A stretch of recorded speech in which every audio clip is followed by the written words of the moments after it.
Hello everyone, स्वागत है आप सबका मेरे चैनल स्टडी टेबल पर। आज जो पोएम हम डिस्कस करने वाले हैं उसका नाम है मिडो सरप्राइजेस। तो हमेशा की तरह सबसे पहले हम टाइटल डिस्कस करेंगे, मिडो सरप्राइजेस। देखिए, सरप्राइज़ का मतलब आप सबको पता है, बिकॉज आई एम श्योर आपको अपनी स्टूडेंट लाइफ में अपने मम्मी पापा के थ्रू, अपने बेस्ट फ्रेंड के थ्रू ज़रूर बर्थडे वगैरह में सरप्राइज़ मिला होगा।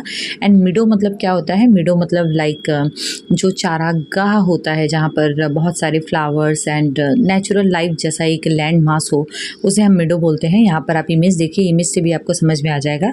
तो मिडो सरप्राइजेस मतलब मिडो के पास भी सरप्राइज़ करने के लिए बहुत कुछ है, बस ज़रूरत है कुछ ऐसे लोगों की जो कि नोटिस कर पाए कि उस मिडो में क्या क्या है। तो पहले पोएम से पहले हम पोएम का कंसेप्ट बनाते हैं। देखिए, walk across a green field, हमें एक ग्रीन फील्ड पर अगर हम जाते हैं, उस तरफ से गुजरते हैं, अ पार्क और even under a clump of trees, तो एक पार्क मिल सकता है या फिर हमें एक क्लम्प ऑफ ट्रीज़ भी मिल सकता है। क्लम्प ऑफ ट्रीज़ मतलब बहुत सारे ट्रीज़ जहाँ पर एक साथ है।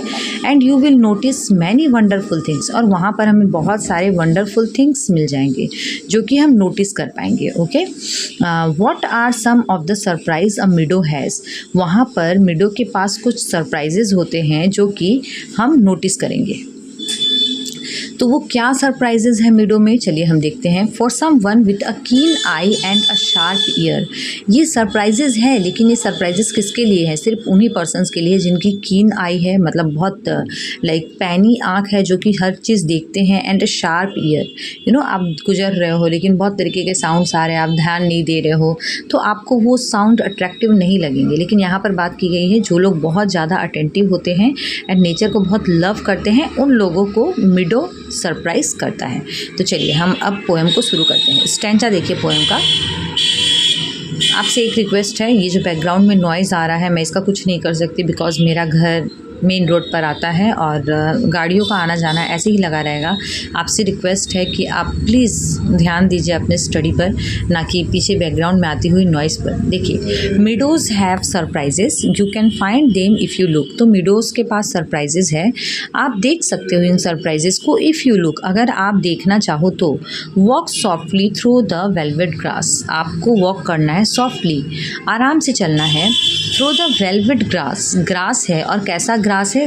ग्रास को वेलवेट टाइप बोला गया है क्योंकि ग्रास इतना सॉफ्ट होता है और जब उस पर चलो तो ऐसा लगता है जैसे मखमल पर चल रहे हैं। And listen by the brook, brook मतलब होता है रिवर। तो जब आप चल रहे हो ग्रास पर और बगल में जब रिवर है तो आप सब कुछ देखिए और सुनते हुए आगे चलिए। ये था हमारा फर्स्ट स्टैंजा। नेक्स्ट मूव करते हैं सेकंड स्टैंजा की तरफ। You may C a butterfly, वहाँ पर आपको एक बटरफ्लाई भी मिल सकती है। रेस्ट अपन अ बटर कप, और वो हो सकता है कि बटर कप पर रेस्ट कर रही हो। अब यहाँ पर आप देखिए, यहाँ पे फ्लावर का इमेज दिया हुआ है। बटर कप बोला गया इस फ्लावर के एरिया को जिस पर बटरफ्लाई बैठी है। आई होप क्लियर हो गया होगा। नेक्स्ट देखिए, and unfold its drinking strolls to sip the nectar up. Sip मतलब होता है चुस्की लेना, नेक्टर मतलब क्या है? ये एक ऐसा सब्सटेंस होता है जिसे बटरफ्लाइज फ्लावर्स से लेती है और जाकर उसके बाद उससे हनी बनाती है। तो आप जब बटरफ्लाई बटर कप पर रेस्ट कर रही है तब आप देख सकते हो वो अपना ड्रिंकिंग स्ट्रॉ निकाल कर कैसे सिप करती है नेक्टर को। इस स्टैंजा का ओवरऑल मीनिंग ये हुआ। नेक्स्ट देखिए, नेक्स्ट स्टैंजा की तरफ मूव करेंगे। You may square a rabbit, हो सकता है आप एक रैबिट को डरा भी दो। Who is sitting very still, जो कि स्टिल मतलब क्या, एकदम शांति से, एकदम आराम से, बिना हिले डुले। तो एक रैबिट जो कि बहुत आराम से बैठा था, हो सकता है आप उसे अफ्राइट कर दो, उसे डरा दो। दो at first you may not see him, हो सकता है वो बैठा हो और आपको दिखाई ही ना दे।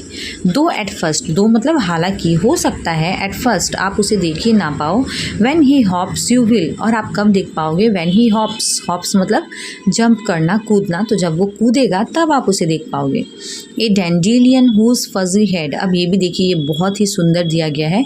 यहाँ पर जो फिगर ऑफ स्पीच यूज़ की गई है उसे हम बोलते हैं पर्सोनिफिकेशन, क्योंकि यहाँ पर फ्लावर को एक ह्यूमन बीइंग के जैसे दिखाया गया है।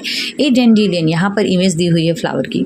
ओके, आप इमेज देख के समझिए, ये एक डैंडिलियन फ्लावर है। Whose fuzzy head, fuzzy head तो एक्चुअली ह्यूमन बींग्स का होता है या फिर एनिमल्स का होता है, लेकिन यहाँ पे फ्लावर का हेड बोला गया है क्योंकि जब ये फ्लावर ताज़ा रहता है तो at that time it was golden. A dandelion whose fuzzy head was golden days ago, तो जब ये ताज़ा रहता है तब की अभी फ़ोटो दी हुई है देखिए, तो ये क्या है, पूरी तरीके से गोल्डन है, हैज़ टर्न टू एयरी पैरासूट्स, लेकिन अब जब ये थोड़ा सा मुरझा जाता है, तब ये सूख जाता है, तब ये क्या हो जाता है, एयरी पैराशूट में चेंज हो जाता है, that Flutter when you blow. अब यहाँ पर भी जो आपको इमेज मिल रही है, इसमें आप देखोगे फूंक मारते ही ये क्या हो जाता है, पूरा पैराशूट के जैसे ऊपर उड़ जाता है। तो यहाँ पर भी कंपैरिजन किया गया फ्लावर का एयरी पैराशूट के साथ, तो इसे हम बोलते हैं सीमिली। तो ये सारी फिगर ऑफ स्पीच भी यहाँ पर है, आप ये सारा देखिए और देखने के बाद आपका ये जो भी डाउट है वो सारा क्लियर हो जाएगा। बहुत ही सुंदर पोएम लिखी है लुइस ब्रांड फिलिप्स ने। अगर आपको और भी कोई पोएम समझनी है तो आप मुझे कमेंट करके बताइए, मैं उसके ऊपर वीडियो ज़रूर बनाऊंगी। देखिए हमारा लास्ट स्टैंजा आ रहा है यहाँ पर, नेक्स्ट देखिए, एक्सप्लोर द मीडो हाउसेस। अब देखिए जैसे हमारा घर होता है सिटीज़ में एंड विलेज में, वैसे इन सारे एनिमल्स का भी मीडोज़ में घर होता है। ये सारे मीडो हाउसेस आखिर है क्या? The burrows in the ground. तो देखिए एक घर है रैबिट का जो कि बरो करके ग्राउंड में अपना घर बनाता है, okay, that burrows in the ground. A nest beneath tall grasses, और बड़े बड़े ग्रासेस के नीचे नेस्ट भी हो सकता है किसी के रहने के लिए। The ends amazing mount, mount मतलब क्या होता है, एंट वगैरह जो अपना टीला बनाती है ढेर का किसी भी चीज़ का, लाइक मिट्टी वगैरह से आप देखोगे छोटे छोटे ढेर बने हुए हैं, दैट इज़ रियली अमेजिंग, क्योंकि उसे किसने बनाया है, एक छोटे से क्रिएचर एंट ने बनाया है। तो ये सारे हाउसेज है जो कि हमें मिल जाएंगे। ओह मिडोज हैव सरप्राइजेस, तो है ना, रियली मुझे तो बहुत सरप्राइजिंग लगा कि मिडो के पास इतना कुछ है सरप्राइज करने के लिए।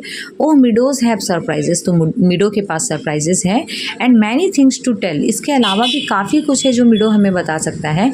You may discover this your self, आप खुद से भी उन सबको डिस्कवर कर सकते हो, if you look and listen well, तो अगर आप ध्यान देकर सुनते हो तो this was the poem written by Louis Brand Phillips. तो ये पोएम है जो कि बहुत ही ब्यूटीफुली लिखी हुई है। आप मुझे कमेंट करके बताइए आपको ये पोएम कैसी लगी, और अगर आपको और भी कोई चैप्टर समझना है तो आप मुझे बेझिझक बोलिए, I will make video on that. Thanks for watching study.